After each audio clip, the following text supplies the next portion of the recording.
are you? In words is difficult. I am a form of energy occupying this shell. Where do you come from? Another galaxy. Hello, one and all, to another episode of Deep Lore. It's been about 2 months since the last one, but I'm hoping to get straight back on track with it. Today, we are going to be talking about the conspiracy of highway trolls. A creature mostly seen by truck drivers in the deep south of America. Imagine a beast 6 foot to 6.5 foot tall. He seems to have a peg leg made of wood below his right knee. He's always seen by the roads in the evening, usually past a rest area or a truck stop. He stands on the edge, leaning slightly towards the road, only moving his head a little. He has long, straggly hair and beard, light brown in colour. It tends to cover his entire face except for his eyes.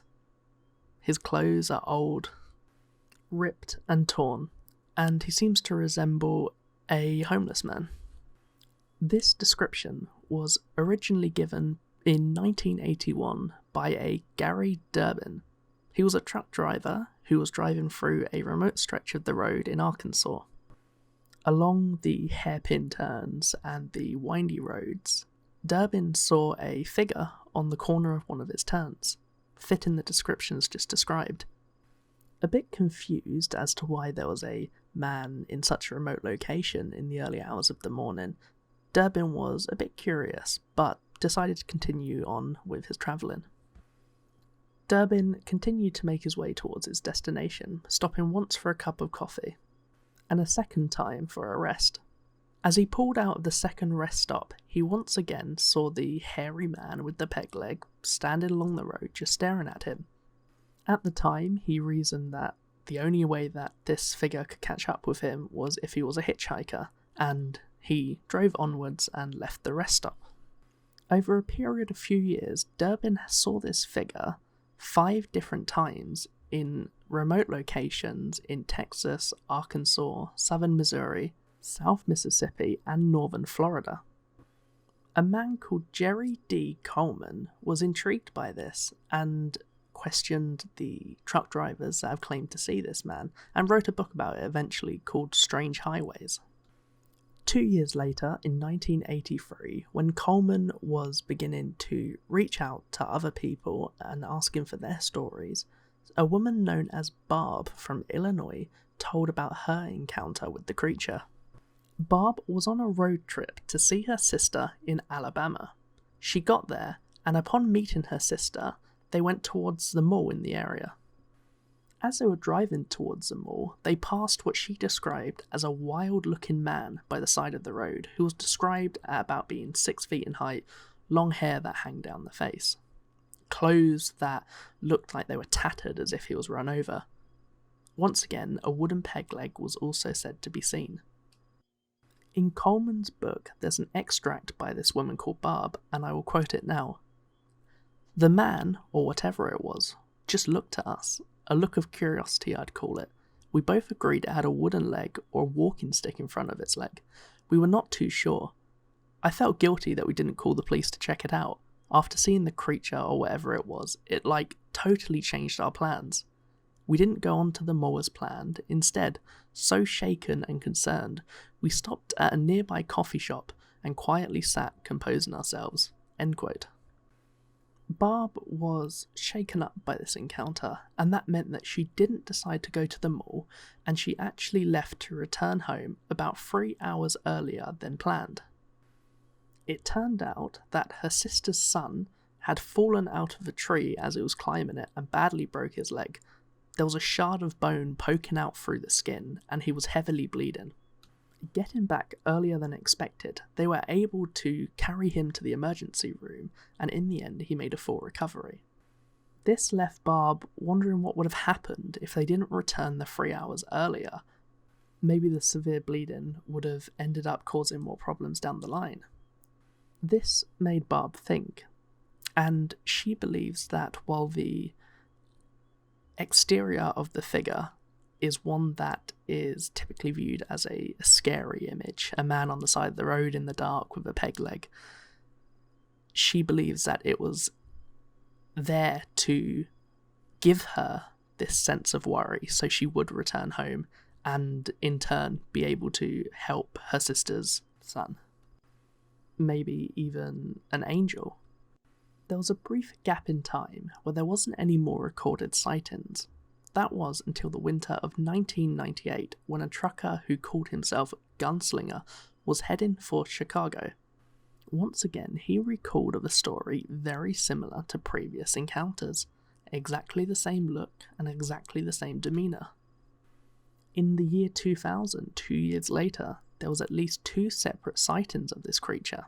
The first was in March, when a trucker named Brad Royalty claims to have seen a large peg-legged man standing along the side of an interstate. Later that year, a 2-person trucker team saw it outside Missouri. 3 years later, a pastor named Jim Washington saw this figure as he was driving along to a church service in Tennessee. This time, the figure appeared to be limping. As Jim Washington saw this figure limping, he decided to turn around and see if he needed any assistance. It took about 2 or 3 minutes for him to get the car turned round, but by the time he was there, the figure was gone. From the years 1981 to 2003, Coleman personally collected 11 sightings. These witnesses were totally independent, and they were described as being reliable and not prone to telling tall tales. Coleman addressed the idea that maybe it was due to hallucinations from driving monotonous scenery for hours on end. He addressed this position in his book. He spoke about how drivers that have just begun their trip, who are well rested and drug tested, have seen these figures. Other people, like the mother of 2 or the pastor going to a church gathering, have claimed to have seen it. Summarising it with, the latter 2 cases are not alleged drug-taking truck drivers, deprived of sleep and spinning yarns. They are average citizens out on a thought-to-be average trip. In one of the last paragraphs of his book, Coleman plays with the idea that it's some sort of mystical being that serves to protect or act as an omen for bad fortune. Quote, "Perhaps it is an unknown entity of our mind, an unexplained anomaly with little purpose, playing cosmic games, or with a lot of purpose, changing fate to those who see it. Does the witness think that they are seeing something, thus stimulating or alerting these drivers back to reality, where their minds may have drifted from the task at hand, or as in Barb and the pastor's case, an obvious detour in the direct path of travel, possible delaying them, and others, avoiding an accident awaiting around the next curve of changeable fate." And that's pretty much the end of the conspiracy, or the cryptid. There hasn't really been much else spoken about regarding the highway troll since about 2003. This could be because Coleman isn't trying to find these eyewitnesses anymore because his book's concluded, or it might be that people who have not known about the highway troll cryptid or conspiracy around it have been putting a different name onto it. Maybe they go straight to Bigfoot rather than the highway troll. But I think it's a nice cryptid out there that isn't too well known about, and the idea that it seems to be often seen around national parks give it a sense of eeriness, because some of them are absolutely huge. But that concludes this conspiracy. I hope to get back on track with these videos and hopefully get people back into the mindset of conspiracies and cryptids, because they're a very interesting piece to sit down and listen to. Thank you very much for watching this episode of Deep Lore. I hope you learnt something today. If you liked it, leave a like, and if you want, subscribe. I'd greatly appreciate it.